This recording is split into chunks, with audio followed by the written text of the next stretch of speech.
Economic biology. பணம் சம்பாதிக்கிறதுக்காக biology. பணம் எப்படி கிடைக்கும்? ஏதோ பொருளை உற்பத்தி பண்ணி கொடுத்தா பணம் கிடைக்கும். சரி, அதான் பார்க்க போகிறோம். பழவியல், தோட்டக்கலை, ஹார்டிகல்ச்சர். ஹார்டிகல்ச்சர்னா என்னன்னு பார்த்தோம். பழம் காய்கறிகள் உற்பத்தி சம்பந்தமானது. பழம், காய்கறி, பூ, அதெல்லாம் என்னது ஹார்டிகல்ச்சர். அக்ரிகல்ச்சரில் அது தனி டிபார்ட்மெண்ட், வேளாண்மையின் ஒரு பிரிவு. சரியா? இது கனிகள், காய்கறிகள், அழகு தாவரங்களை வளர்த்ததுன்னு தொடர்பு. நோட் பண்ணிங்க, முக்கியம். அதெல்லாம் தேவையில்ல. லத்தின் எங்கேருந்து வந்துச்சு அதெல்லாம் தேவையில்ல, விட்டுருங்க. அறிவியல் மற்றும் கலை ஆகிய இரண்டையும் உள்ளடக்கியதாக உள்ளது. மேம்படுத்தப்பட்ட வளர்ச்சி, தரம், மகசூல் கொண்ட அதே வேளையில் நோய்கள், பூச்சிக்கு எதிரான திறனுடைய தாவரங்களை உருவாக்குதல். இதில் 4 பிரிவு இருக்காமா தோட்டக்கலையிலேயே. சரியா இல்லையா? பழவியல், போமாலஜி. சரியா? காய்கறிவியல், ஒலேரிகல்ச்சர், காய்கறி உற்பத்தி, அதை பற்றி. பூந்தோட்டம், ஃப்ளோரிகல்ச்சர், இதெல்லாம் இதில் வருது, ஹார்டிகல்ச்சரில் வருது. நில அமைவு தோட்டம். நில அமைவு தோட்டம்னா புரியுதா? பூங்காக்கு இங்கெல்லாம் அமைக்கிறாங்களே அது. Landscape gardening. 4 துறை இருக்குது ஹார்டிகல்ச்சர். பழவியல், பழம் இருக்கு இல்லையா? பழத்தில் என்ன கிடைக்கும் நமக்கு? Mineral, vitamin. பழங்களோட தரம், உற்பத்தி முறைகள் ஆகியவற்றை முன்னேற்றி மேம்படுத்துவது. உற்பத்தி திறனை பெருக்கணும். சரியா? உற்பத்தி காலத்தை முறைப்படுத்துதல். வருஷம் ஃபுல்லாக விளையிற மாதிரி பார்க்கணும். உற்பத்தி செலவு குறைக்கிறது. பழவியல். காய்கறி வளர்ப்பு, ஒலேரிகல்ச்சர். கேட்பாங்க காய்கறி வளர்ப்பு இங்கிலீஷில் என்னன்னு கேட்பாங்க. சமையலறை அல்லது உணவு தோட்டங்கள், வீட்டிலே போடுறது. வணிக தோட்டங்கள், கமர்ஷியலாக உருவாக்குறது. செயற்கை காய்கறி தோட்டங்கள், அதெல்லாம் இருக்காமா, அதை விட்டுருங்க, அது பெரிய விஷயம் இல்லை. சமையலறை தோட்டங்கள், இதெல்லாம் வீட்லேயே. தமிழ்நாடு அரசு உழவன் செயலி தமிழ்நாடு அரசு உருவாக்கியிருக்கு. அரசு வழங்கும் விவசாய மானியங்கள், விவசாய உபகரணங்கள், பயிர் காப்பீடு தகவல், இது எல்லாமே அந்த செயலியில் இருக்குது. ஆப்பில் விவசாயியாக இருந்தால் யூஸ் பண்ணிக்கோங்க. விதை, உரம், கையிருப்பு பற்றின விஷயம்லாம் கிடைக்கும். ஏன் ரேஷன் கடையில் உங்கள் ரேஷன் கடை இன்றைக்கி திறந்துருக்கான்னு வரைக்கும் ஆப்பில் வந்துடுச்சு, தெரியுமா? அதில் போய் போட்டு பார்த்தீங்கன்னா உங்கள் ரேஷன் கடை திறந்துருக்கா, எவ்வளோ சரக்கு இருக்குது, ஸ்டாக் இருக்குது, அட் ப்ரெசன்ட் வரைக்கும் தெரிஞ்சிடும். அந்தளவுக்கு வந்துடுச்சு. வணிக தோட்டங்கள் பெரிய அளவில் நடத்துறது. முட்டைக்கோசு, தக்காளி, கத்திரிக்காயெல்லாம் பயிர் செய்கிறாங்க செயற்கை காய்கறி தோட்டங்களில். இந்த மாதிரி பசுமை வீடு அல்லது பாலித்தீன் வீடு. குளிர் பிரதேசங்கள்லாம் இந்த மாதிரி வச்சுருப்பாங்க. இங்கே என்ன ஆகுனா, குளிர் பிரதேசத்தில் வெப்பம் கம்மியாக இருக்கும். கரெக்டா? முன்னாடிலாம் கண்ணாடி வீடு தான் அமைப்பாங்க, பாலித்தீன் கவர் கிடையாது. இப்போ பாலித்தீன் கவர் சீப்பாக கிடைக்கும், சுற்றிலும் போட்டு கவர் பண்ணிடுவாங்க. குளிர் பிரதேசத்தில் சூரிய ஒளி ஹை ஃப்ரீக்குவென்சி, அது உள்ளே பூந்து போயிடும், அங்கே படும், தரை ஹீட்டாகி வெப்பத்தை வெளியிடும். சரியா? தரையில் பட்டு ஹீட்டாகி வெளியில் வருதில்ல வெப்பம், அது வந்து லோ ஃப்ரீக்குவென்சி.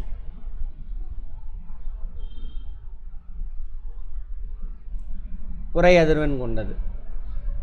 வெளியில் பாலித்தீன் ஓப்பன் தானே, அது வெளியே போகணுன்னா போக முடியாது. அப்போ உள்ளுக்குள்ளே வந்த லைட் எல்லாமே ஹீட்டாக மாதிரி அந்த வீட்டுக்குள்ளேயே இருக்கும். அதுதான் ஏற்காடு, ஊட்டி, கொடைக்கானலில் போங்க, செடி வளர்ப்பாங்க, இந்த மாதிரி கண்ணாடி கூண்டு இருக்கும். இந்த மாதிரி வெளியில் நல்லா ஜிலு ஜிலுன்னு இருக்கும், உள்ளே போய் பாருங்கள் பயங்கர ஹீட்டாக இருக்கும். ஏன் ஹீட்டாக இருக்கணும்?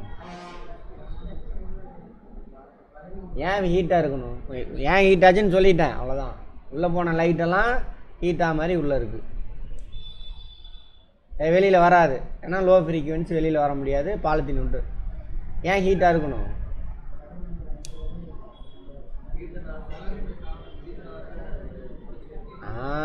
வெப்பத்தை வச்சு தானே ஒளிச்சேர்க்கை செய்யணும், அதுக்காக உருவாக்குறது தான் பசுமை இல்ல வீடு, பசுங்குடில்,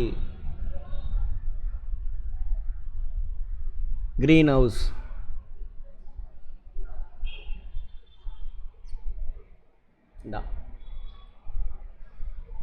இப்போ பாலித்தீன் யூஸ் பண்ணால் பாலித்தீன் வீடுன்ட்டானுங்க. ஒளி ஊடுருவக்கூடிய பொருட்களால் அமைக்கப்பட்ட மேற்கூரையின் கீழ் பயிர்கள் வளர்க்கும் முறையாகும். போதிய அளவு வளர்ச்சி மற்றும் உற்பத்தியை பெருக்குவதற்காக முற்றிலுமாகவோ அல்லது பகுதியளவோ கட்டுப்படுத்தப்பட்ட சூழ்நிலை இங்கே காணப்படுகிறது. வெப்பம் நல்லா வளரணும்னா என்ன பண்ணணும், ஃபோட்டோசிந்தசிஸ் நடக்கணும், அதுக்கு வெப்பம் நிறையா இருக்கணும். அதான் இது உலகம் முழுவதும் அதிகமாக பின்பற்றப்படும் விவசாய முறை. பசுமை வீட்டின் நன்மை, நோயில்லா தாவரங்களை தொடர்ச்சியாக உற்பத்தி செய்யணும். கவர் போட்டோமா, பக்கத்தில் வேறு செடியெல்லாம் வேறு தோட்டத்திலலாம் நோய் இருந்துச்சுன்னா அது பரவாது.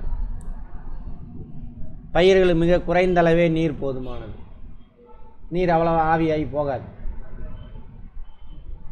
அடுத்தது, திறந்த வெளியில் பயிரிடும் பயிர்களை விட இது மகசூல் அதிகம், உற்பத்தி திறன் அதிகம். மகசூல்னால் இப்போ ஒரு செடி 5 கிலோ தந்துச்சுன்னா இப்போ 10 கிலோ தரும்.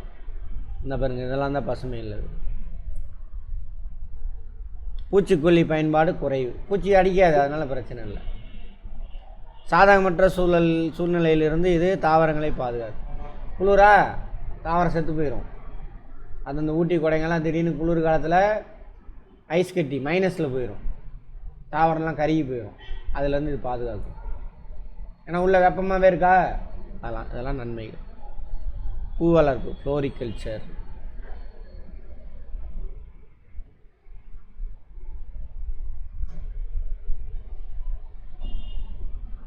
அதெல்லாம் வேணாம், விட்டுருங்க. பூந்தோட்ட பண்ணை. பிரதம மந்திரி பயிர் காப்பீட்டு திட்டம் PMFBY, நடுவண் அரசு, ஒன்றிய அரசு.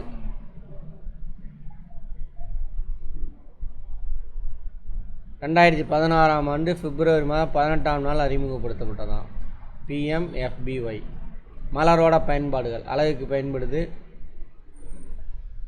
சடங்கு சம்பிரதாயத்தெல்லாம் பயன்படுத்துகிறானுங்களாமா. தோட்டங்களுக்கு அழகு வளகுது, நாட்டின் பொருளாதாரத்தினை உயர்த்திக்கிறது. பூ விற்கும் பொழுது காசு வருதா, அது நில லேண்ட்ஸ்கேப்பிங். ஊட்டி கொடைக்கானல்லாம் இப்போ போட்டாங்களா, திட்டமிட்டாங்க. உரமிடுதல் நிறைய பேசியாச்சு. உயிரி உரமிடுதல், தாவர விலங்குகள், அதாவது ஆர்கானிக் விலங்குகளுடைய கழிவுகளை போட்டு அதை மக்க வச்சு கொடுத்தானது உயிர். அதில் என்ன அதிகமாக கிடைக்கும், நைட்ரஜன், செல் வளர்கிறதுக்கு. அதே தான் பேசின கதையே தான் போட்டு அந்த பசங்களை போட்டு குழப்பி வச்சுருக்கிறானுங்க.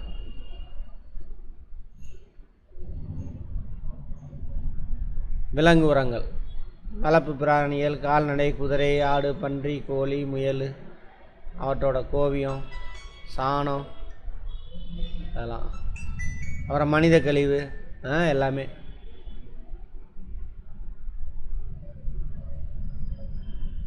தொழு பண்ணை உரம், இது கால்நடைகளின் சாணம், சிறுநீர், மாட்டு கொட்டகங்களில் தரைமேல் இருக்க கழிவுகள் மற்றும் பண்ணை கழிவுகள் ஆகியவற்றின் கலவை. தொழு உரம்னா இங்கிலீஷில் பார்த்துக்கலாம்.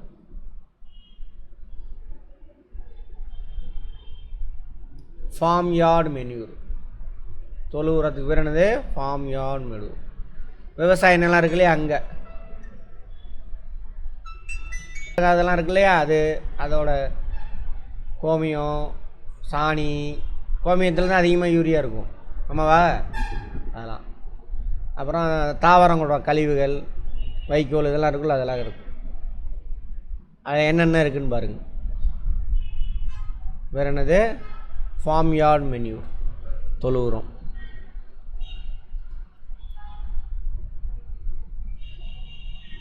ஃபார்மியான விவசாய பண்ணைன்னு அர்த்தம்.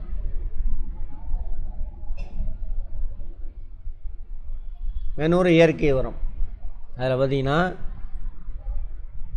0.5% நைட்ரஜன், 0.2% பாஸ்பேட்டு, 0.5% பொட்டாசியம் இருக்குமாமா. அதில் செம்மறியாடு, வெள்ளாட்டு சாண உரங்கள், ஷீப் அண்டு கோட் மென்யூர்.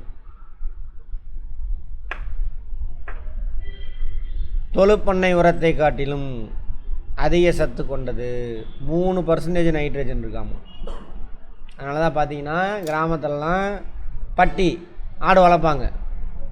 ஆடை அடைச்சி வைக்கிறது பட்டி.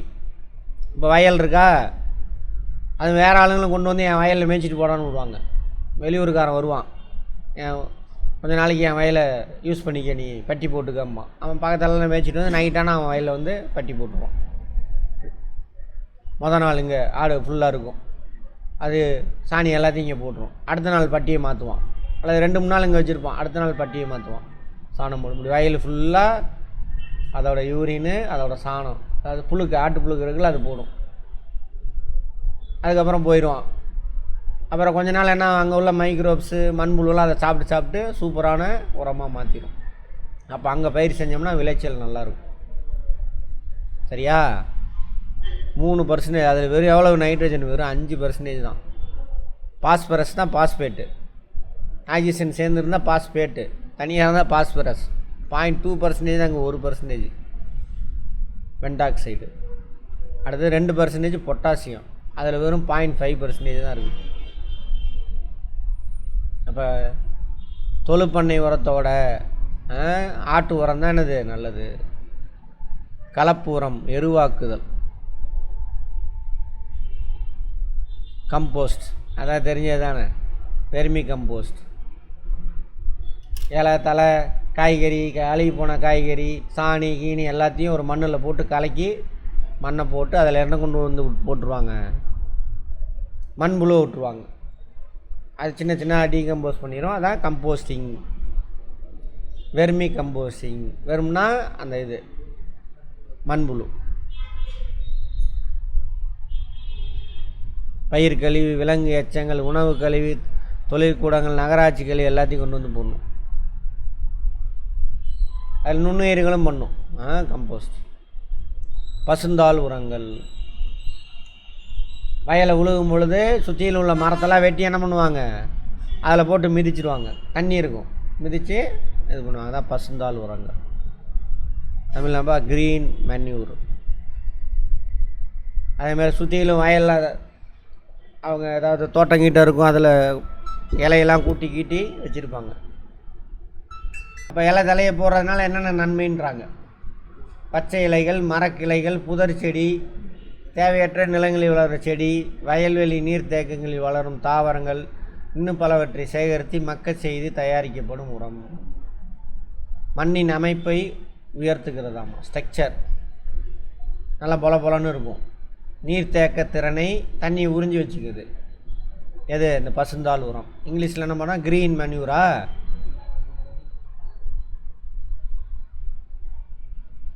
மண்ணரிப்பை தடுக்கும், காரத்தன்மையை சீர்படுத்தும், அதை சீர்படுத்துமா. களைச்செடி உருவாவதை கட்டுப்படுத்த உதவுதாமா. லெகுமினஸ் குடும்ப தாவரங்களின் சிதைவடையாத இலைகளிலிருந்து இந்த உரமானது நேரடியாக பெறப்படுகிறது. லெகுமினஸ் தாவரம் இருக்குல்ல, அந்த அவரை, துவரை, இதெல்லாம் பருப்பு வகை, அதோட அந்த மக்காத பாட்டில், அதேமாரி அந்த குச்சியெலாம் இருக்குல்ல, அதில் இருந்தெல்லாம். சணல், மலை முருங்கை, அகத்தி செடி இருக்கும், அகத்தி கீரை, அதில் இருந்தெல்லாம் தயாரிக்கிறாங்க. அதை விட்டுறாங்க. உயிரி உரங்கள்.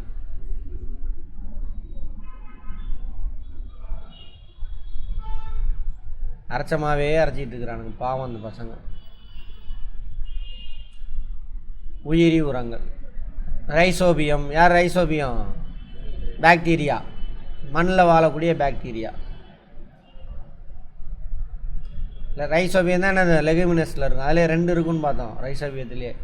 லெகுமினஸ் தாவரத்தில் கூட்டுயிர் வாழ்க்கை வாழக்கூடியது. வளிமண்டல நைட்ரஜனை நிலைநிறுத்தி அவற்றை அமோனியாவாக மாற்றுது. நைட்ரேட்டாகவும் அமோனியாவும் மாற்றும். அசோஸ் பைரிலம்.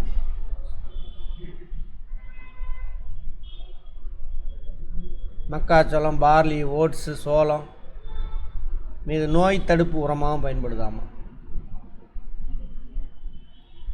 தானியங்கள் 50லேருந்து 20%, சிறுதானியங்கள் 30%, தீவனப் பயிர்கள் 50%, தானிய உற்பத்தி அதிகப்படுத்துது.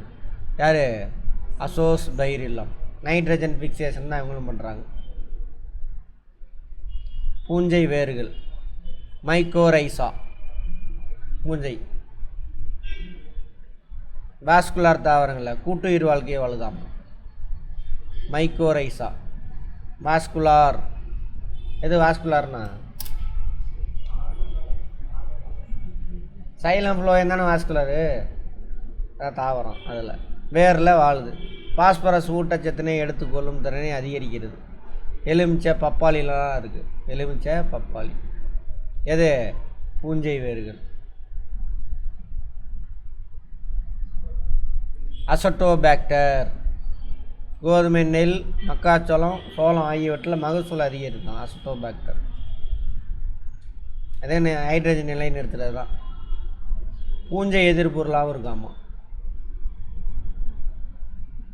பூஞ்சை எதிர்பொருள் அதாவது தேவையில்லாத பூஞ்சையை எதிர்த்து ஆன்டிபாடியை உற்பத்தி பண்ணுது. தேவையில்லாத பாக்டீரியா கொள்றதுக்காக ஆன்டிபாடியை உற்பத்தி யார்? அசட்டோபாக்டர். நைட்ரஜன் ஃபிக்சேஷன் ப்ளஸ் இதுவும் செய்கிறாங்க. அசோலா நீர் பெரணி, நீலப்பச்சை பாசி, அனபினாவுடன் சேர்ந்து சைனோபாக்டீரியா கூட்டுயிர் வாழ்க்கையை நடத்துகிற. சைனோபாக்டீரியா கூட்டுயிர் வாழ்க்கைன்னா என்ன பண்ணுவாங்க? நைட்ரஜன் ஃபிக்சேஷன் தான், வேறு ஒன்றும் கிடையாது. மிதக்கும் தொழிற்சாலை எது? அசோலா. அசோலாவுக்கு பேர் என்னது? மிதக்கும் தொழிற்சாலை. தண்ணியில் இருக்கும். அதில் சைனோபாக்டீரியா கூட்டுயிர் வாழ்க்கை வாழ்கிறாங்க. நைட்ரஜன் அதிகமாக உற்பத்தி செய்யும். ஸோ நைட்ரஜன் தொழிற்சாலை எனப்படுகிறது எது? அசோலா. ஏன்னா அசோலாவில் யார் இருக்கா? சைனோபாக்டீரியா இருக்குது.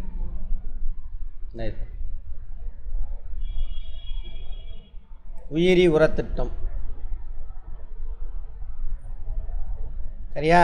ஏன்னா நம்ம ஃபெர்டிலைசர்லாம் யூஸ் பண்ணி மண் வளத்தை சிதைஞ்சு வச்சிடும். அதாவது மலட்டு தன்மையாயிடுச்சு. அதில் ஒரு நுண்ணுயிரெல்லாம் செத்து போச்சு. அடுத்து மருத்துவ தாவரங்கள் அவனுங்க. ஆயுஷ், ஆயுர்வேதா, யோகா, யுனானி, சித்தா, ஹோமியோபதி எல்லாம் பாரம்பரிய முறைகள். தாவரம் மெயினாக தாவரத்தோட உறுப்புகள்லேருந்து மருந்து தயாரித்து நோயை குணப்படுத்துகிறாங்க.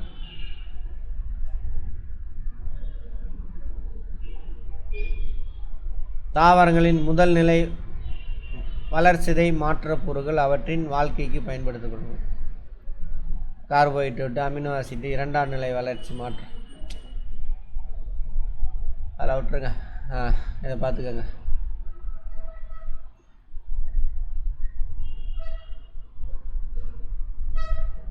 கற்றாழை எதுக்கெல்லாம் யூஸ் ஆகுது? ஆலோவேரா தாவர வேர் மருந்து, அதிலிருந்து தயாரிக்கக்கூடிய மருந்து. ஆந்த்ராக்வினோன் எதை பயன்படுத்துகிறாங்க? கற்றாழையில். கற்றாழையே என்னது? அது இலை தான். கத்தாழை காயங்கள் சரிப்படுத்துதல். சோத்து கத்தாழை சொல்கிறாங்க. தோல் நோய், புற்றுநோய் அதெல்லாம் குணப்படுத்தாமல் சோத்து கற்றாழை. துளசி, அசிமம் சாங்டம் அதோட எண்ணெய் எடுத்துக்கிறாங்க. இலையை தான் பயன்படுத்துகிறாங்க. சளி, காய்ச்சல், தோல் சம்மந்தப்பட்ட நோய்க்கு. நன்னாரி வேறு. நன்னாரிங்கிறது ஒரு செடி, அதோட வேறு. எமிட்டஸ்மஸ் இண்டிகஸ் டர்பின்ற மருந்து தயாரிக்கிறாங்களாமா. அதோட வேரை தான் பயன்படுத்துகிறாங்க. பாக்டீரியா தொட்டு வயிற்றுப்போக்கு. நன்னாரி சர்பத்து கேள்விப்பட்டிருக்கீங்களா? அது இப்போலாம் ஒரிஜினலாக இல்லையானே தெரில. இது ஊற்றுவாங்க நன்னாரி. அது ஆக்சுவலாக கலர்லெஸ். அது அந்த சர்பத்து இப்போ கலர்லாம் கலந்து விட்றான். ஒரு இதாக என்னன்னு தெரில. பாக்டீரியா தொட்டு வயிற்றுப்போக்கு.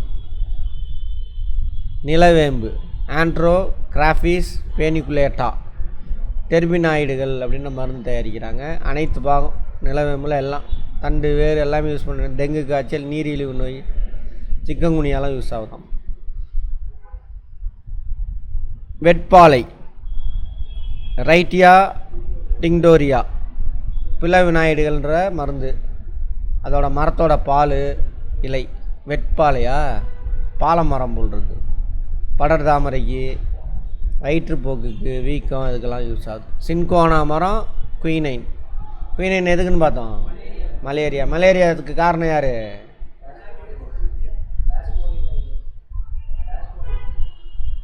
பிளாஸ்மோடியம். பிளாஸ்மோடியம் எதில் வரும்? புரோட்டோசோவா. Very good. பரப்புறது தான் யார்? கொசு. அந்த கொசு அதோட மரப்பட்டையை பயன்படுத்துகிறாங்க. மலேரியா நிமோனியா காய்ச்சலுக்கு மருந்தாக பயன்படுது. சிவன் அவல் புரியாமா, சிவன் அவல் புரியாமா அதோட வேறு பயன்படுத்துகிறாங்க. ரத்த அழுத்தம் குறைய பாம்பின் விஷமுறிகளும் யூஸ் ஆகுதாமா. தைல மரம் ஈக்குலிப்டஸ் மரம் இருக்குல்ல, அது அந்த எண்ணெய் காய்ச்சல் தலைவலிக்கெல்லாம் பயன்படுத்துகிறோம். பப்பாளி கரிக்கா பப்பாயா அதோட அறிவியல் பெயர். பேப்பைன் அப்படின்னு பயன்படுத்துகிறாங்க. இலை விதை அது பயன்படுது இந்த மருந்து தயாரிக்கிறதுக்கு. டெங்கு காய்ச்சலுக்கு யூஸ்ஃபுல்லாக இருக்குது. நித்திய கல்யாணி கேள்விப்பட்டிருக்கீங்களா? பார்த்துருக்கீங்களா? பார்த்தது இல்லையா? எல்லாருமே பார்த்துருப்பீங்க. இருங்க காட்டுறேன். ஒயிட் இருக்குது, ரோஸ் இருக்குது, நல்லா ரெட்டாக இருக்குமா? இது சும்மா கிடக்கும் அங்கங்கே, மருத்துவ குணம் வாய்ந்தது. நித்திய கல்யாணி. ஆல்கலைடுகள் அதோட எல்லா உறுப்பும் பயன்படுது. இரத்த புற்றுநோய், லூக்கேமினியா, லூக்கோனான்னு அர்த்தம், இது வெள்ளையணுக்கள், அதுக்கு மருந்து தயாரிக்கிறாங்க. ஆல்கலாய்டுகள்.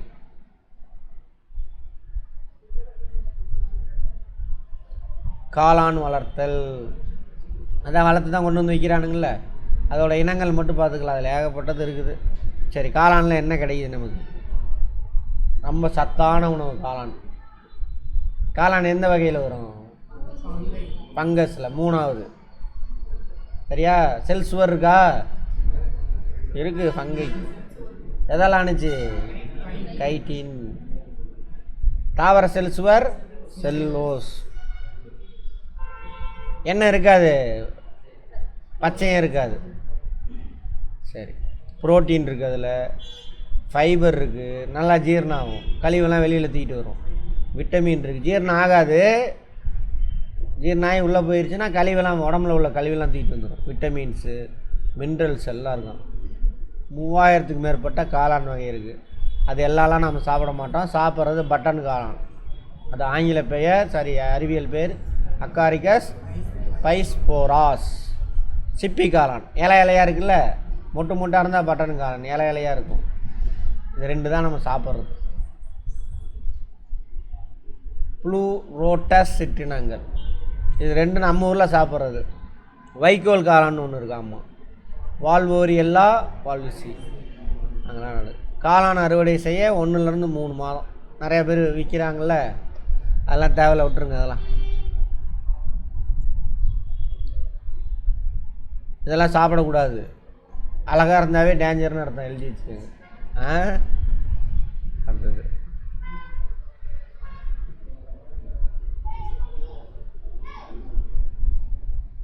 ஹைட்ரோஃபோனிக்ஸ். ஹைட்ரோன்னு என்ன அர்த்தம்?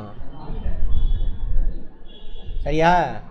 மண்ணெல்லாம் தேவையில்லை, தண்ணியிலே செடி வளர்ப்பாங்க. அந்த தண்ணியில் தேவையான மினரல்ஸு, விட்டமின், நைட்ரேட் எல்லாம் கலந்துருவாங்க. அதிலேருந்து உறிஞ்சி தாவரம் வாழும்.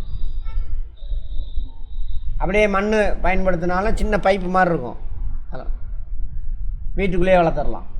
அதுக்கான ஹீட்டு கொடுக்கணும், லைட்டு போட்டு. சரியா? ரைட். 1980 உருவாக்குறானுங்க. ஊட்டச்சத்தும் நீரும் பாதுகாக்கப்படுகிறது. கட்டுப்படுத்தப்பட்ட தாவர வளர்ச்சி பாலைவனங்களிலும் ஆர்டிக் துருவ பகுதியில் இந்த சிறந்த வேளாண் முறையாகும்.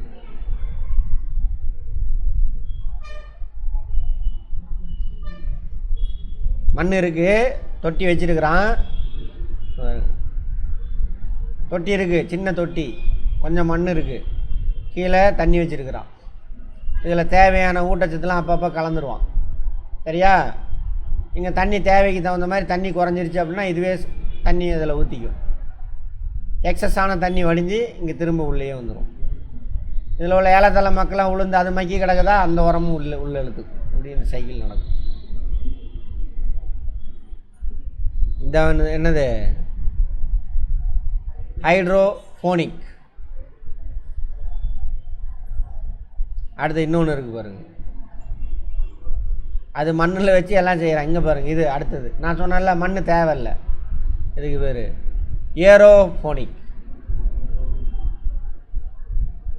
செடி இருக்குது, ஓட்டை போட்டு தொங்க விட்ருக்கானுங்க. அதே மாதிரி ஊட்டச்சத்து இருந்தால் தண்ணி இங்கே இருக்கும், வேர் இங்கே இருக்கும். வேருக்கு என்ன பண்ணும், புஷு புஷுன்னு அப்போ 5 நிமிஷத்துக்கு ஒரு தடவை ஸ்ப்ரே அடிக்கும். அதில் உள்ள மினரல்ஸ் தண்ணியெலாம் அது உறிஞ்சிக்கும். அதுக்கு பேர் என்னது, ஏரோஃபோனிக். அடுத்து அக்வாஃபோனிக். அக்வானான்னு அர்த்தம் தண்ணி, ஏரில் கலந்து எடுக்குன்னா அது ஏரோஃபோனிக். அக்வாஃபோனிக் தண்ணி, இதுவும் அதே கதை தான். தண்ணியில் மீனுக்குன்னு எல்லாம் வளர்ப்பாங்க. இந்த ஃபஸ்ட்டு பார்த்தோம்ல அது இதே மாதிரி தான். அது எக்ஸஸான தண்ணி கீழே ஃபில்டராகி வந்துடும், உரங்கரம் போட்டுருவான். அல்லது இதில் உள்ள கழிவு வருதில்ல, அதை மீன்லாம் சாப்பிட்டு விட்டுரும்.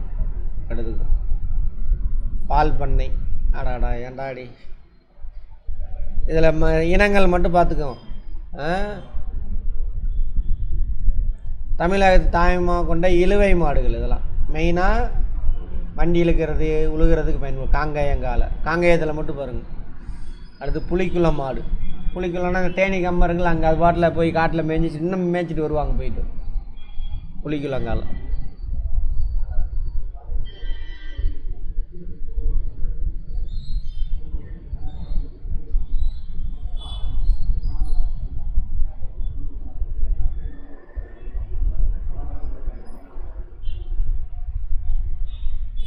ஜெர்சி இறக்குமதி செய்யப்பட்டது.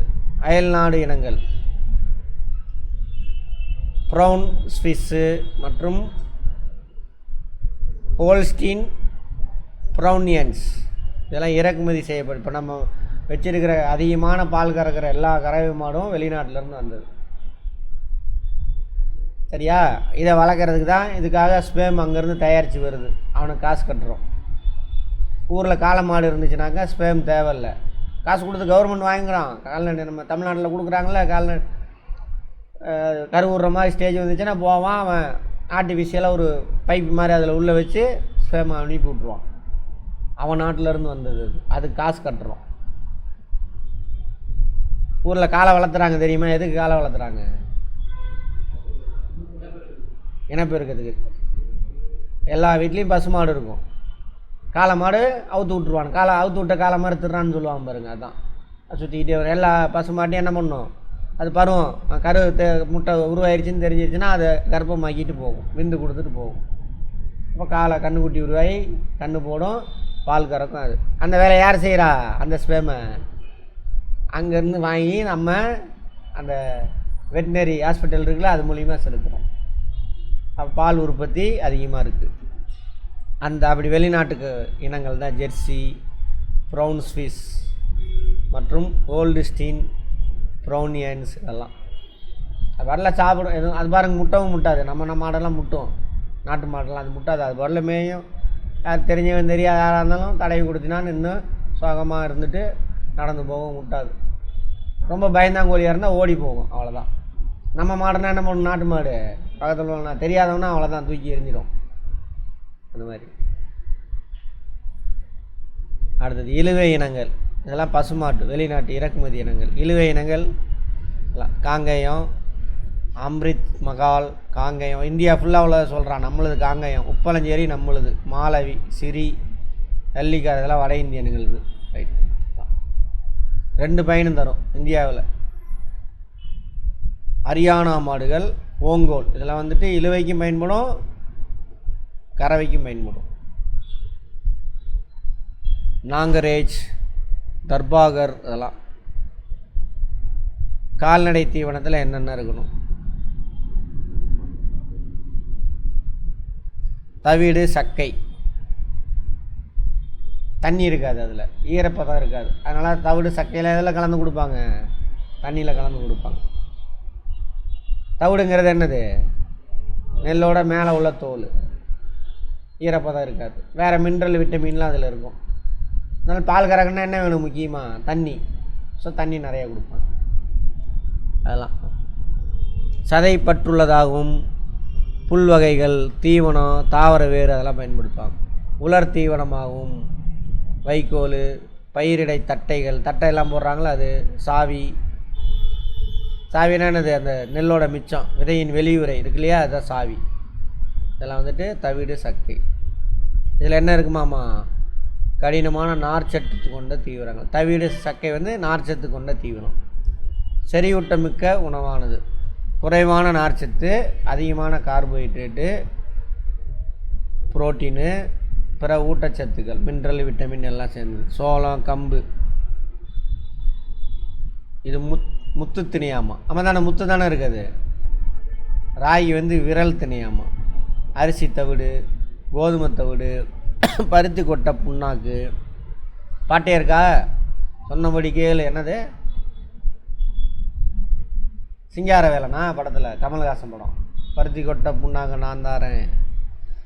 அது சிங்கார வேலை தானே? அதுவா இல்லை வேறையா? அதுதான் நினைக்கிறேன். கடுகு புண்ணாக்கு, ஆளி விதை. புண்ணாக்குன்னா என்ன? சிரிக்கிறாரு கௌதம்.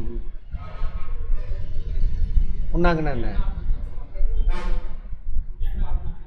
இப்போ நிலக்கடலை இருக்குது, அதில் ஃபேட் இருக்குது. அந்த செக்கில் போட்டு ஆட்டுவாங்க. ஃபேட்டெல்லாம் எண்ணெயாக அதிலேருந்து பிதுங்கி வெளியில் வந்துடும். மிச்சம் உள்ள கசடு இருக்குல்ல, அதான் புண்ணாக்கு. அதில் புரோட்டீனு, கார்போஹைட்ரேட்டு, மினரல், விட்டமின்லாம் இருக்கும். அதை மாட்டு கொடுப்பாங்க. ஃபேட்டு மட்டும் தான் தனியாக வந்துடும், மற்றதெல்லாம் அதில் இருக்கும். அவ்வளோதான்.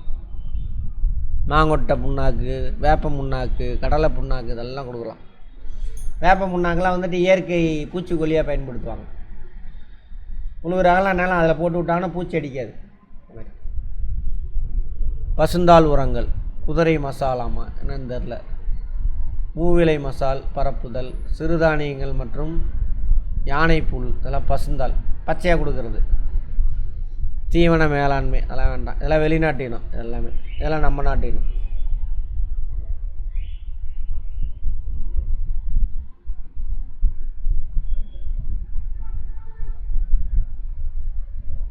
அதெல்லாம் விட்டுருங்க.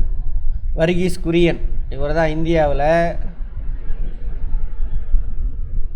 பால் புரட்சியின் தந்தை. அவர் தான் குஜராத்தில் இருப்பார். அங்கே நேஷ்னல் டெய்ரி டெவலப்மெண்ட் போர்ட், NDDB-னா அதை உருவாக்குனது அவர் தான். பார்த்திபன் பால் பண்ணை தொழிலின் சிற்பி அவர் தான். வெண்மை புரட்சியின் தந்தை. வெண்மை புரட்சி எதோட தொடர்புடையது? பால் உற்பத்தி. இந்தியாவில் பால் உற்பத்தியை பெருக்கிறதுக்கான ஒரு அமைப்பு நேஷ்னல் டெய்ரி டெவலப்மெண்ட் போர்டு. மெயினாக அந்த கோஆப்ரேட்டிவ் சொசைட்டிஸ்லாம் இருக்காங்க. நம்ம எல்லாமே பால் எல்லாமே கோஆப்ரேட்டிவ் சொசைட்டி மூலிமா தான் வருது. இந்திய கால்நடை பெருக்கத்தின் மேம்பாடு, அதிதீவிர கால்நடை மேம்பாட்டு திட்டம்னு ஒன்று இருந்திருக்கு. இன்டென்சிவ் கேட்டில் டெவலப்மெண்ட். எதுக்கு கால்நடை பெருக்கணும்? அப்போ தான் அது மூலியம் ப்ராடக்ட்லாம் நமக்கு கிடைக்கும். சரியா? பால் கிடைக்கும், இறைச்சி கிடைக்கும். அது மூலிமா மக்களுக்கு என்ன கிடைக்கும்? வருவாய் கிடைக்கும். சரி, அவ்வளோதான். இது போதும், விட்டுருங்க. நீர்வாழ் உயிரியல், அக்வா கல்ச்சர். அக்வானா வாட்டர்.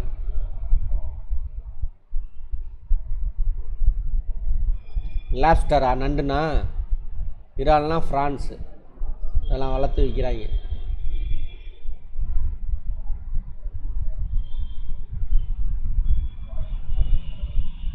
நம்மளது முன்னோடி மாநிலம் கடல் உயிரின இதெல்லாம், அதெல்லாம் வேணாம், விட்டுருங்க.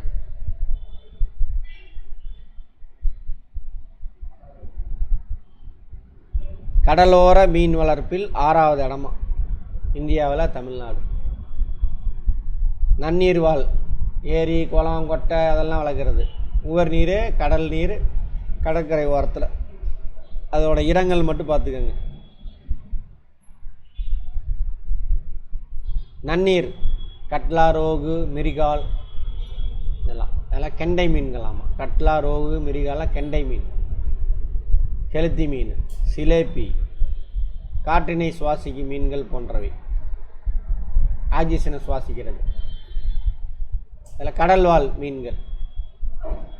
கடல்வாழில் பூனீரால், கடற்கரை ஒட்டி, முத்துச்சிப்பி, உண்ணத்தகுந்த சிப்பி, நத்தை இருக்குல்ல, சாப்பிடுவாங்க, அதான் சொல்கிறாங்க. சங்கு, துடுப்புடைய மீன்களான சால்மன் மீன்கள், ப்ரவுட், அதுக்கெல்லாம் துடுப்பு இல்லாதது. அதெல்லாம் கொடுவாய், மொரவை, பால்கண்டை, மடவை, இதெல்லாம் உவர் நீர், கடல் நீரில் இருக்க முடியாது. பிசிகல்ச்சர், மீன் வளர்ப்பு. எங்கெல்லாம் வளர்க்கலாம்? ஏரி, குளம், குட்டையில் வளர்க்கலாம், கிணத்துல வளர்க்கலாம். இப்போ அதையும் மீறி அந்த கடற்கரை ஓர மாவட்டம் இருக்கு இல்லையா, அந்த டெல்டா மாவட்டங்கள், நம்ம ஒரு வயலை பெருசாக வெட்டி ஆழப்படுத்தி கீழே அந்த பிளாஸ்டிக் பாயை விரிச்சிடுவானுங்க, விரிச்சிட்டு தண்ணீர் வைப்பிடுவானுங்க, அதில் வளர்ப்பாங்க. அல்லது பெருசாக வசதி இருந்தால் தொட்டி கட்டிடுவான், அதில் மீன் வளர்ந்து விற்கிறான். அதெல்லாம் நீங்களே படிச்சுக்கங்க, அதெல்லாம் ஒன்றும் பெருசு இல்லை. இங்கே அப்படி அந்த அந்த மாதிரி பிசிகல்ச்சரில் பண்ணையில் வளர்க்குற மீன் இருக்குல்ல. இப்போ நம்ம சாப்பிட்ற மீன்லாம் பெரும்பாலும் பண்ணையில் வளர்க்குற மீன் தான். அதை வளர்க்கக்கூடிய மீன்கள் இந்திய கெண்டை, கட்லா, ரோகு, மிரிகால், அதெல்லாம் கெண்டை வகை இல்லையா. கெளுத்தி மீன், விரால் மீன், ஜிலேபி மீன் இதெல்லாம் அங்கே வளர்க்குறாங்க. கடல் நீரில் அதேமாதிரி கொடுவாய், மடவை, சான்ஸ், பால் மீன். ஊட்டச்சத்து மதிப்பு பார்த்துருப்போம். மீனில் எல்லாதே கிடையாது, எல்லாமே இருக்கும். மினரலு, விட்டமின், ஃபேட்டு, கார்போஹைட்ரேட்டு, புரோட்டீனு எல்லாமே இருக்கும். அமினோ அமிலங்களான முக்கியத்துவம் வாய்ந்த அமினோ அமிலம்னா என்னது? புரோட்டீன், லைசின், மெத்தியோனைன்கள் இதெல்லாம் இருக்குது. நிறைவுறாத கொழுப்பு பார்த்துருப்போம். நிறைவுறாத கொழுப்பு, அன்சேச்சுரேட்டட் ஃபேட்டு ரொம்ப நல்லது. மீனில் இருக்கிற ஃபேட்டு நல்லது. மீன் கொழுப்பாக இருக்குது, சாப்பிடாமல் விட்றாதீங்க. அந்த கொழுப்பு ரொம்ப ரொம்ப நல்லது. அதுபோக கொழுப்பு அமிலங்கள், கொழுப்போட சின்ன மாலிகுல் தான் கொழுப்பு அமிலம். கால்சியம், பாஸ்பரஸு, இரும்பு, சோடியம், பொட்டாசியம், இத்தனை மினரல்ஸ் இருக்குது. நம்ம உடம்புக்கு தேவையான எல்லா மினரல்ஸ் இருக்குது. சரியா? அடுத்தது தமிழில் வந்து தாது பொருட்கள் மினரல்ஸுக்கு. கொழுப்பில் கரையும் விட்டமின்கள், கொழுப்பில் கரையும் விட்டமின்கள் பார்த்துருப்பேன். விட்டமினில் நீரில் கரையக்கூடிய விட்டமின் கொழுப்பில் கரையும். விட்டமின் சி எதில் கரையும்? நீரில் கரையும். வேறு எது நீரில் கரையும்? B, C, B. அடுத்தது ஏ, டி விட்டமின்கள் நீரில் கரையும். பி காம்ப்ளெக்ஸ் எல்லா, ஏன்னா பியில் நிறையா இருக்குது. விட்டமின் பியில் நிறைய வெரைட்டி இருக்குது. அதெல்லாம் பெரிக் டாக்சின், சைனோ கோபாலமின், நியாசின், இவ்வளோ விஷயம் இருக்குது. மீன் சாப்பிட்டோம்னா வேறு எந்த கருமத்தையும் திங்க வேண்டாம். நல்லா கடற்கரையில் உள்ளவன் காய் சாம்பார் அம்மா மூஞ்சில் அடிச்சுமா நமக்கு ஒரு மாதிரி இருக்கும். எப்படி தாண்டா கிடைக்குதுன்னு பார்த்தா இதில் எல்லாமே இருக்குது. அடுத்தது இறால் வளர்ப்பு. அதெல்லாம் நம்ம தெரிஞ்ச என்ன பண்ண போகிறோம். இறாலோட வகை மட்டும் பார்த்துக்கலாம். இருக்கும் இந்தியாவில் இருக்கக்கூடிய வகைகள். மெக்ரோரோக்கியம், ரோசன்பெர்ஜிய,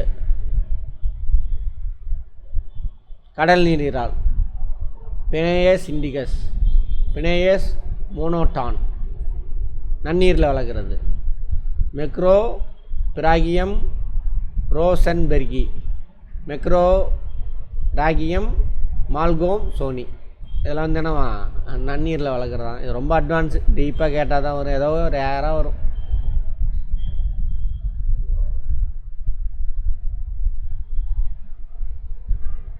நெற்பயிரோடலாம் இறால் வளர்க்கலாம்.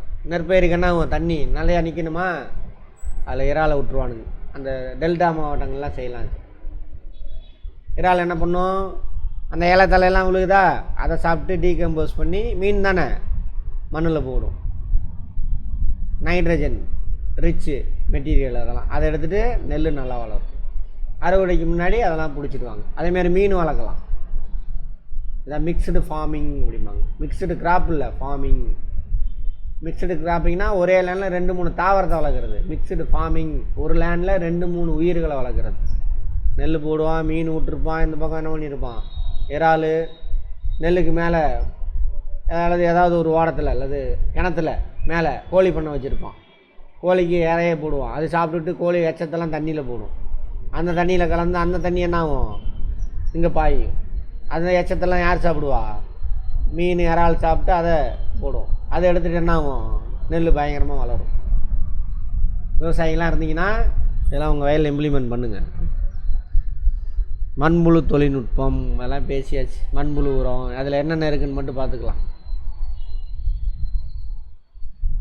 அந்த மண்புழு உரம் தயாரிக்கக்கூடிய மண்புழுகள் பெரியோனிக் எக்ஸ்வேட்டஸ் இந்திய நீல வண்ண மண்புழு, எக்ஸெனியா பெடிடா சிவப்பு மண்புழு, யூட்டிலஸ் யூஜினியே இரவில் ஊர்ந்து செல்லும் ஆப்பிரிக்க மண்புழு. நம்ம இந்த தமிழ் வார்த்தையை மட்டும் புரிஞ்சுக்க, இந்த இங்கிலீஷ் வார்த்தை வேண்டாம், விட்டுருங்க.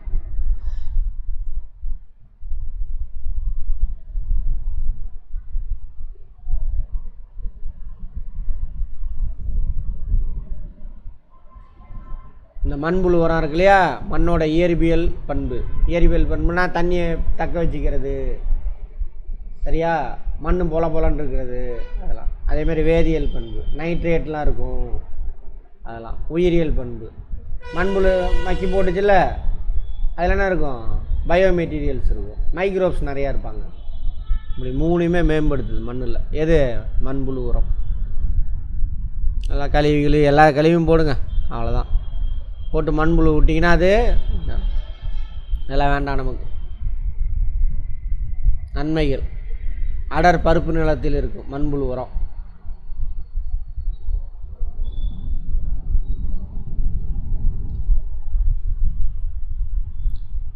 தாவர வளர்ச்சிக்கு தேவையான முக்கியமான ஊட்டச்சத்து மூலம் தான். மண்ணின் அமைப்பு, வடிவம், காற்றோட்டத்தெல்லாம் அதிகப்படுது, நீர் தக்க வைக்கக்கூடிய தன்மை அதிகரிக்கும். ஸ்டேட்மெண்ட்டில் கேட்பான், நோட் பண்ணிக்கோங்க. தாவரத்தோட வளர்ச்சி, நைட்ரேட் இருக்கும், விட்டமின்ஸ் இருக்கும், நொதிகள் என்சைம் இருக்குது, எல்லாமே இருக்குது. கரிம பொருட்கள் இன்னும் சின்னதாக உடையாமல் பார்த்துக்குது, தாவரத்துக்கு தேவையான அளவுக்கு. இப்போ நைட்ரஜனாக மாறிடுச்சுன்னா என்ன ஆகும்? தாவரம் இழுகாது. ஸோ நைட்ரேட்டாக தக்க வைக்கிது, அதான் சொன்னாங்க. நோய் கிருமி நச்சுத்தன்மையெல்லாம் இல்லை, நுண்ணுயிர்களை கொண்டு இருக்கும்.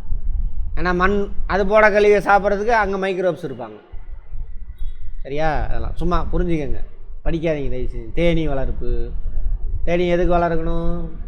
விவசாயிக்கு வருமானம் வரும், வேறு உற்பத்தி பெருக்கும். மாந்தோப்பு வச்சுருக்கிற நடுவில் வச்சுருந்தீங்கன்னாக்கா மாமரம் பூக்கிறப்ப ஏகப்பட்டது அது பாலினேஷன் நடந்து அதிகமான காய்ச்சி தொங்கும். அது ஒரு வருமானம், உற்பத்தி பெருகுது, வருமானம் பெருகுது. இன்னொன்று பக்கம் நம்மளாம் அந்த தேனை எடுத்து வித்தரலாம். தேன் எங்கேருந்து எடுக்குது? பூக்கள்ல இருந்து. அதுக்கு பேர் என்னது? நெக்டரா? அந்த பூவில் இருக்கிறது நெக்டர், அதுதான் தேனா. இது சாப்பிட்டு அதோட கழிவு தான் இது.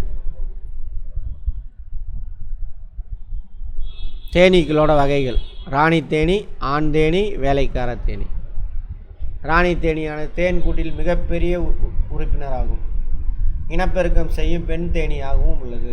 இவர் தான் இனப்பெருக்கம் செய்வார், வேறு யாருமே செய்ய மாட்டாங்க. இவை ஆரோக்கியமான முட்டையிலிருந்து உருவாகிறது. தேன்கூட்டில் முட்டையிடுவது இதன் பொறுப்பு. முட்டையிடுறது தான் வேலை, சாப்பாடெல்லாம் அவங்க கொண்டு வந்துடுவாங்க. வேலைக்கார தேனி. ஆண் தேனி ட்ரோன், இதுலேருந்து தான் ட்ரோன் பேர் வச்சுட்டானுங்களோ, தேனி மாரி பறக்கிறதுனால ட்ரோன்னு. இனப்பெருக்கம் செய்யும் திறனுடைய ஆண் தேனி. எல்லா தேனியும் அது சேர்க்காது, நல்லா வலிமையான தேனிங்க தான் கூட்டு சேரும் பெண் தேனி, அந்த ராணி தேனி. வேலைக்கார தேனீக்களை விட அளவில் பெரிதாகும். ராணி தேனியோட சின்னது, வேலைக்கார தேனியோட பெருசு, வலிமையானது. ராணி தேனி இடக்கூடிய முட்டைகளை கருவுறச் செய்தலே இவற்றின் முக்கிய பணி. அது முட்டை இட்டுரும், கருமுட்டையை வெளியில் போட்டுரும். இது என்ன பண்ணும்? அதில் ஸ்பேமை செலுத்தி புது செல்லு ஃபார்ம் பண்ணும். அதான் அவரோட வேலை. வேலைக்கார தேனி. இனப்பெருக்க திறனற்ற பெண் தேனீக்கள். தேன் கூட்டில் உள்ள மிக சிறிய உறுப்பினர்களாகும். தேனை சேகரிக்கிறது, சிறிய தேனீக்களை பராமரித்தல், அவங்க முட்டை போட்டு இவர் அதை உருவாக்கினவுடனே அதை பாதுகாக்கிறது, தேனடை சுத்தம் செய்தல், இதெல்லாம் அவங்களோட வேலை. தேன்குட்டை பாதுகாத்தல். வேறு வேலைக்கார தேனி தான் அவங்கள போட்டு தள்ளிடும்,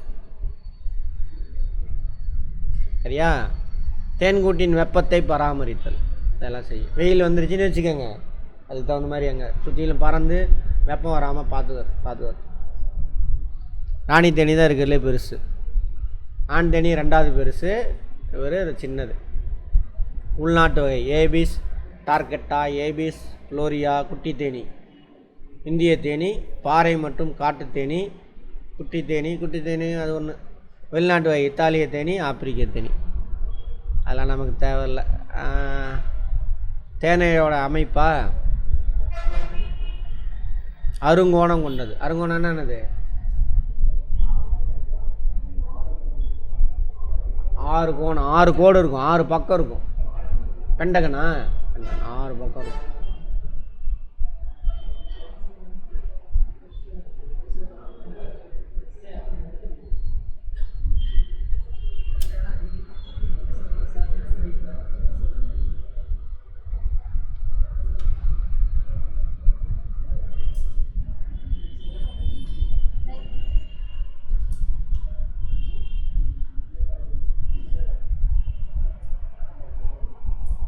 ஒன்று 2 3 4 5 6 அருங்கோணம் கொண்டது. அதை கூட கேட்பானுங்க.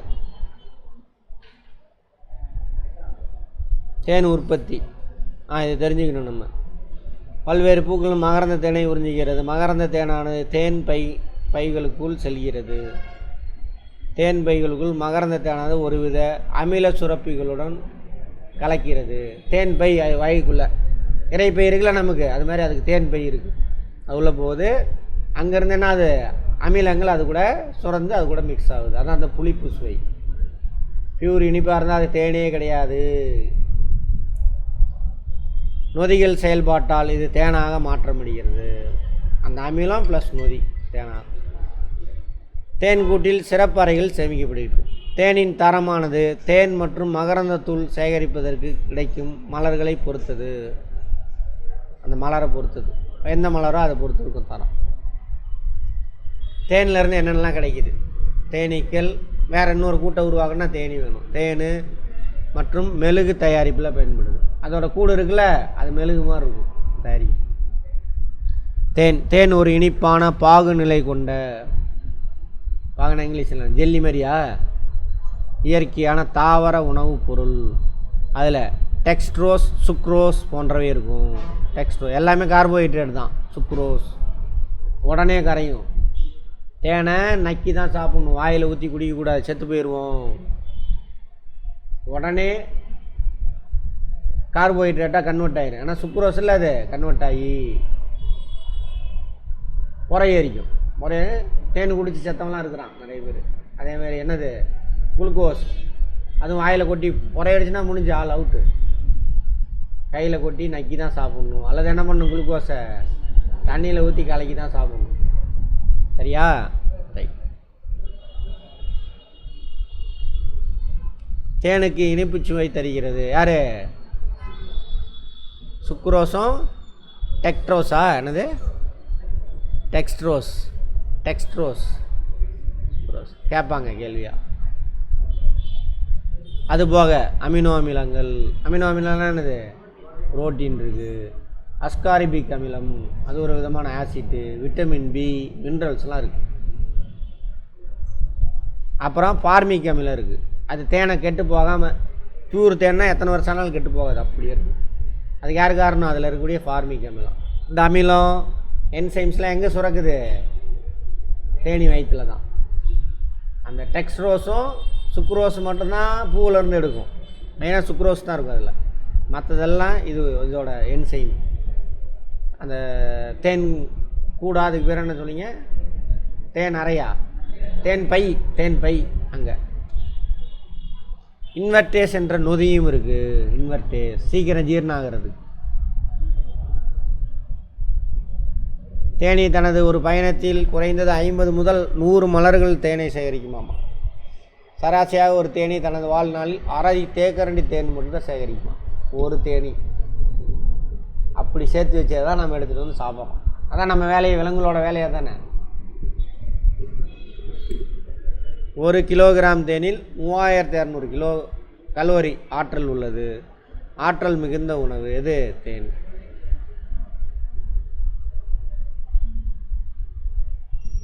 அப்போ எப்படி சொல்லலாம்? 3.2 கிலோ கலோரி சொல்லாமா? Kilo calorie. தேனோட பயன்கள். புரை தடுப்பான். புரை தடுப்பான்னா என்னது? புண்ணு மேலே தடவைன்னா வேறு எதுவும் உள்ளே போகாது. அது பேர் என்னது? ஆன்டிசெப்டிக் இருக்குல்ல, அதுவாக யூஸ் பண்ணிக்கலாம். பாக்டீரியா எதிர்ப்பு பொருள் பயன்படுகிறது. இரத்தத்தை தூய்மைப்படுத்தும். மைக்ரோப்ஸ்லாம் உள்ளே அதான் மருந்துக்கு தேனை கலந்து கொடுப்பாங்க. இது உள்ளே போகும்போது தான் நான் அந்த ஆசிட் ஹீட்ஸ் எல்லாம் போய் பாக்டீரியா உள்ள உடம்புல இருந்துன்னா காலி பண்ணி விட்டுரும் ரத்தத்தில். ஹீமோகுளோபின் அளவை அதிகரிக்கும். ஹீமோகுளோபின் என்ன அர்த்தம்? இரும்பு சத்து கம்மியாக இருக்குது, அதிகரிக்கும். ஆயுர்வேதம் யுனானி மருந்துகளில் தேனில் கலந்து சாப்பிடுவானுங்க. இருமல், சளி, காய்ச்சல், தொண்டை வறட்சி நீக்கவும் பயன்படுது. சளி இருந்தாக்க தேன் சாப்பிடக்கூடாது, சாப்பிட்லாம். தொண்டை வறட்சிலாம். நாக்கு, வயிறு மற்றும் குடற்புண்களை குணப்படுத்த உதவுகிறது. புண்ணு செரிமானத்துக்கு யூஸ்ஃபுல்லாக இருக்கும், பசியை தூண்டும். எத்தனை பேர் வீட்டில் தேன் இருக்குது? இப்போ இருக்கா? வா, ஒரு ஆள் வீட்டில் இருந்தால் அதே பெரிய விஷயம்.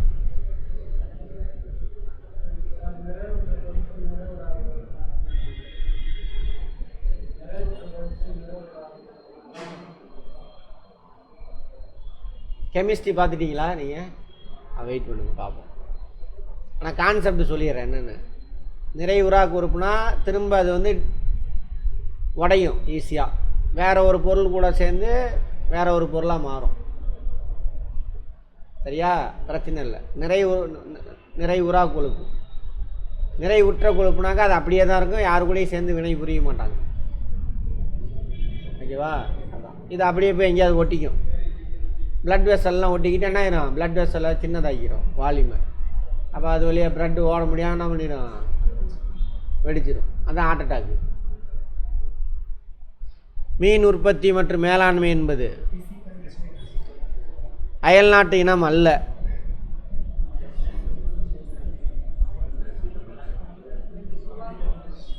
ஜெர்சிலாம் அயல்நாட்டு இனம்தான்.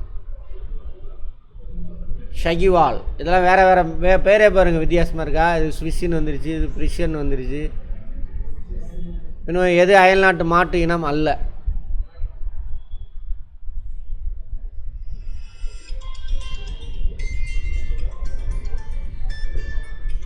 அதுவாக தான் இருக்கும். எடுத்து பார்த்துக்காங்க. அதெல்லாம் அவ்வளோவா கேட்க மாட்டாங்க. இருந்தாலும் இந்திய கெண்டை மீன் இல்லை. தேன்கூட்டில் காணும் வேலைக்கார தேனி எதிலிருந்து உருவாகிறது? அதை பற்றி சொல்ல தான் நாங்கள். கருமுட்டையிலேருந்து தான் உருவாகும், கருவுறாத முட்டையிலேருந்து வராது. கீழ்கண்டவற்றில் அதிக அளவு பால் கொடுக்கும் பசுவினம் இதுவாக இருக்கும். அதை பார்த்து நோட் பண்ணிக்கோங்க. தேனி வளர்ப்பில் பொதுவாக பயன்படுத்தும் இந்திய தேனி, அதுவும் பார்த்துக்கோங்க. ஏபிஸ் டார்சோட்டாவா, இண்டிகாவா? மண் இல்லாமல் தாவரங்கள் வளர்க்கும் முறை. பூஞ்சை மற்றும் வாஸ்குலர் தாவரங்கள் நடத்தும் கூட்டு உயிர் வாழ்க்கை.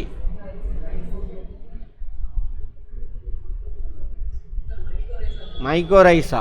ரைசோபியம் வந்து லெகுமினஸ். காளான்கள் தாவர உடலம் என்பது டேஸ். குயினைன் மருந்து டேஸிலிருந்து பெறப்படுகிறது. சின்கோனா. கெரிக்கா பப்பையா இலை. பப்பையானு அர்த்தம் பப்பாளி. டேஸ் நோயை குணப்படுத்த. டெங்கு காய்ச்சல். மண்புழு உரத்தை உருவாக்குவது டேஸ் மற்றும் நுண்ணுயிர்கள். மண்புழு மற்றும் நுண்ணுயிர்கள். டேஸ் வளர்ப்பின் மூலம் இறால், முத்து மற்றும் உண்ணக்கூடிய சிப்பிகளை உற்பத்தி செய்யலாம். என்ன வளர்ப்பு?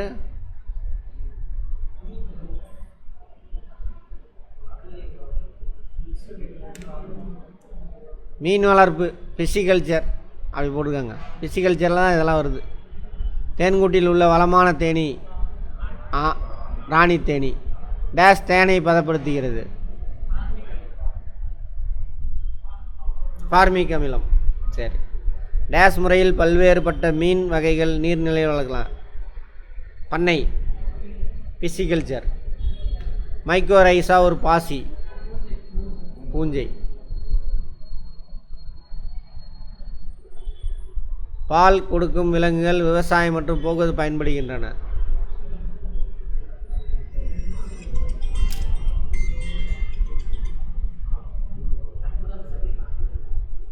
நான் நான் கிளாஸில் இருக்கேண்ணா கூப்பிட்றேண்ணா. அண்ணா இருங்க கூப்பிட்றேன் முடிச்சுட்டு. ஏபிஸ் ஃப்ளோரியா என்பது பாறை தேனி.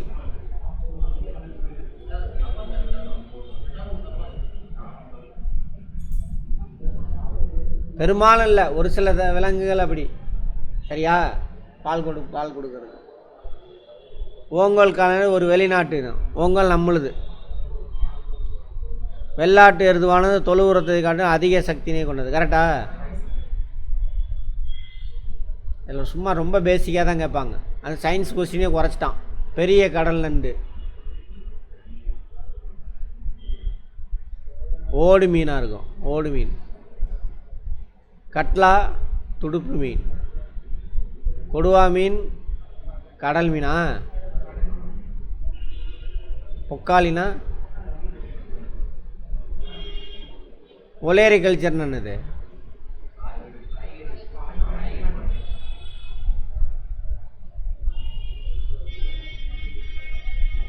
ரைட்டா? இதெல்லாம் பார்த்து எழுதிக்கங்க.